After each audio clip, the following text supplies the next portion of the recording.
Hello po mga kababayan, si Dante Maravillas.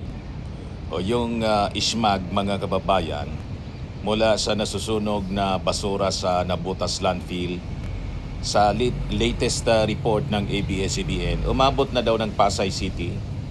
Yan o, usok mula sa nasusunog na Nabutas landfill, umabot na sa Pasay City. Sabi sa report ng ABS-CBN. Sa video na galing sa pamunuan ng Barangay 136 Zone 15 sa Pasay City, kita ang pagbalot ng makapal na usok sa kalangitan sa paligid ng isang mall nitong linggong gabi. Pero tahimik si Congressman Toby Chanco mga kababayan. Ang pinangingialaman ni Toby Chanco yung kung ano-anong issue, yung problema ni Martin Romualdez.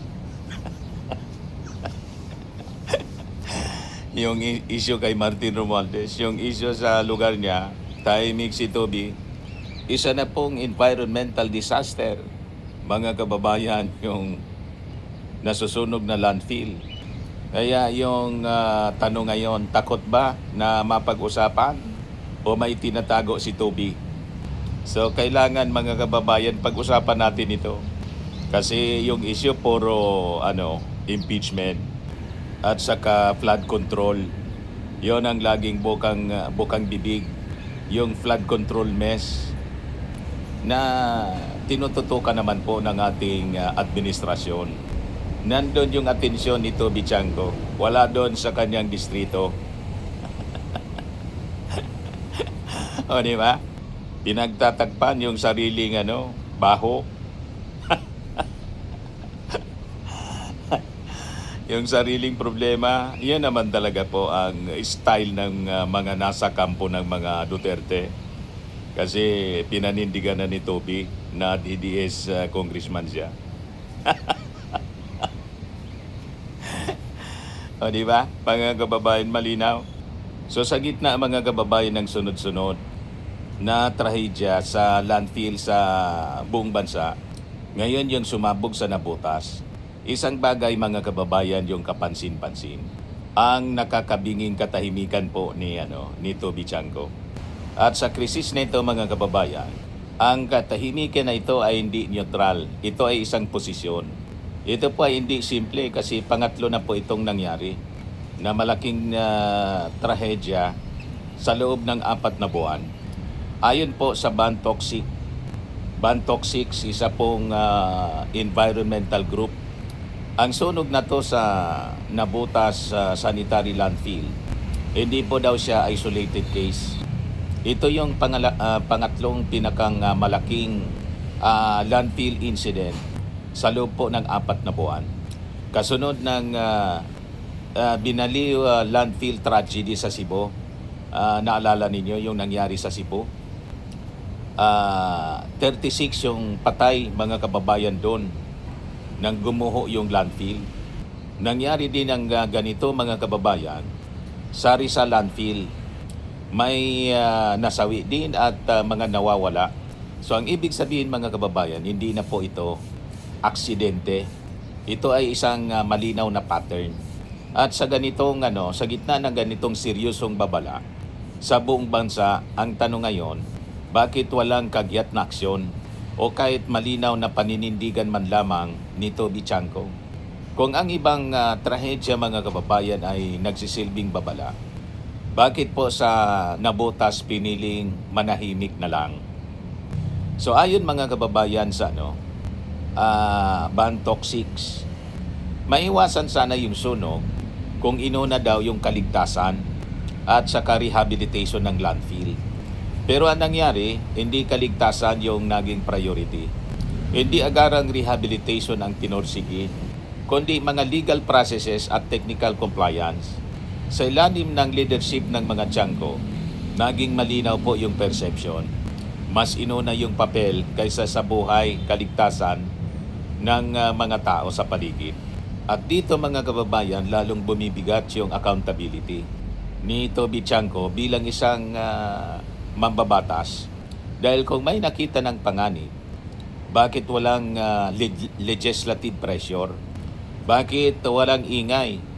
Bakit walang aksyon? So yun ang mga tanong kay Toby. Di ba? Binatikos mga kababayan ang pag-una sa court orders. Pagmamadali sa transfer site sa San Miguel Aerocity Incorporated. Paghabol sa infrastructure timeline. Abang yung landfill hindi pa po ligtas, hindi pa fully closed, hindi pa siya rehabilitated. So ito mga kababayan yung malinaw na tanong kay Toby Chanco. Mas mahalaga ba yung proyekto kaysa sa kaligtasan ng tao? At kung oo ang sagot ng mga pangyayari, bakit walang paliwanag si Toby? Ang kanyang pananahimik mga kababayan ay pagmukhang pagsang-ayon. Hindi lang ito usok mga kababayan, yung nakikita natin. Ito po ay toxic exposure, air pollution na umabot hanggang Makati at ngayon Pasay. Acutely unhealthy air quality mga kababayan. Ibig sabihin, hindi lang nabotas yung apektado, kundi yung buong Metro Manila na. So ang pananahimik mga kababayan ni Toby Chanco, hindi lang po ito simpleng kakulangan sa statement. Ito po ay malinaw na pag-iwas sa pananagutan sa isang public health crisis. So kung ikaw ay kinatawan ng isang distrito at ang problema ay umaabot sa milyong tao, paano ka ngayon mananahimik?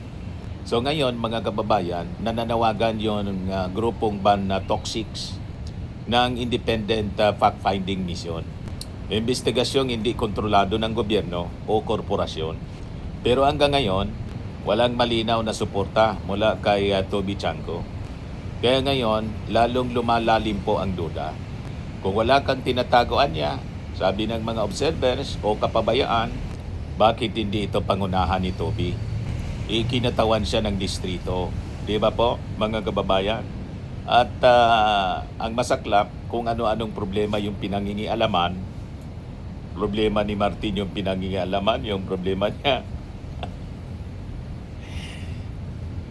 Tahimik siya mga kababayan sa sarili niyang problema. So kung panig siya sa publiko, bakit hindi niya suportahan ang isang independent investigation po dito? Ang katahimikan po dito ay isang red flag. So ang nangyari mga kababayan sa nabutas ay hindi lang failure ng isang landfill. Ito ay failure ng isang sistema. Failure ng local governance. Failure po ng accountability. Sa halip mga kababayan na zero waste principles, corporate accountability, sustainable waste systems, ang nangyari po tambakan ang komunidad. Pinabayaan yung panganib. Hinintay yung sakuna bago kumilos. At sa lahat ng ito ay tila nawala yung boses ni Toby Chanco. Hindi po sapat ang corporate disclaimers, mga legal excuses dito, mga technicalities. Ang tanong po mga kababayan ng publiko, simple, bakit daw hinayaan na umabot sa ganito? At sa tanong na yan, ang katahimikan ni Toby Chanco ay lalong nagiging mabigat. Dahil kung wala kang sagot, lalo kang nagmumukhang may pananagutan. Ganon lang yon mga kababayan. Sa ilalim ng batas, malinaw po. Ito ay isang obligasyon. May Republic Act dyan mga kababayan, RA 9003. Yung LGU ang may primary responsibility. Yung mayor ang chief implementer, base doon sa batas na yon. Kaya si Mayor John Ray Chanco, kapatid ni Toby, siya yung responsible sa operasyon, responsible sa closure, siyempre responsible po sa safety standards. Pero saan pumapasok po si Toby Chanco bilang isang congressman ng distrito? Natural may oversight role po siya, may legislative power, may obligasyong siguruhin na sinusunod yung batas mga kababayan sa mismong kanyang distrito. At sa krisis na to mga kababayan, ang kanyang pananahimik ay direktang kabiguan sa tungkuling yon. So, may malinaw mga kababayan, may kapabayaan sa safe closure sa rehabilitation. Kasi kung wala, hindi sana ito nangyari, mga kababayan. So, ano yung mga facts dito? Sarado na yung landfill noong 2025 pa. Pero 10% pa lang ng closure plan yung naipatupad. So anong ibig sabihin nito mga kababayan? iniwan yung site na delikado. Hindi po tinapos yung rehabilitation. Pinabayaan yung methane risk kaya nagkasunog. At sa kabila nito, mas inuna ang court orders kaysa sa public safety. So ito yung malinaw mga kababayan ng misplaced priorities.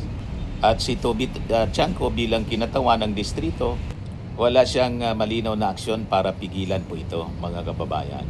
Yung mayor na kapatid niya, siya yung dapat na responsible sa disaster risk reduction. Siya yung dapat responsible mga kababayan sa fire hazard mitigation. Si Toby bilang congressman, responsible siya mga kababayan sa oversight sa systemic failures. So nasaan yung kanyang aksyon mga kababayan para imbestigahan ito? Kung ang distrito mo mismo ay nalalason at kumalat pa sa mga neighboring cities sa Metro Manila, hindi po sapat ang pananahimik. Itong landfill mga kababayan, nasa ilalim siya ng concession agreement sa Fileco. So ang ibig sabihin, may monitoring power yung LGU, may audit authority, may enforcement capability. Pero mga kababayan, yung nangyari, pinayagang umalis yung operator, hindi pa sealed yung landfill, hindi pa po safe yung kondisyon. So ito po yung direktang failure ng pamahalang lungsod.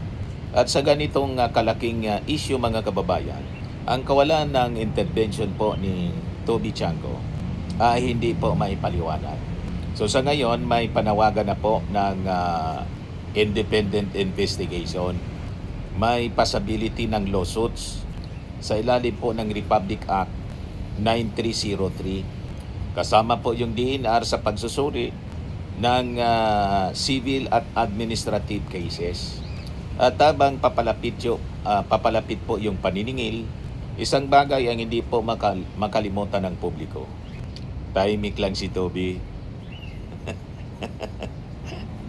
Maingay siya sa pag-suporta kay Sara. Propaganda. At mga propaganda laban kay Martin Romualdez.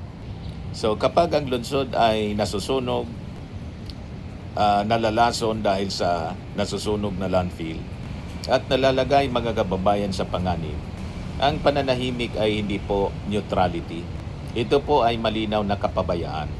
So sa krisis mga kababayan ng Nabutas landfill, hindi lang po usok yung umaakyat, kundi yung tanong ng publiko, bakit tahimik si Toby Chanco? At sa bawat araw mga kababayan na wala siyang sagot, lalo pong lumalakas yung hinala. Si Toby ba ay may iniiwasan, may pinoprotektahan, at may pananagutan? Yan mga kababayan ang mga tanong ng mga mamamayan sa Metro Manila.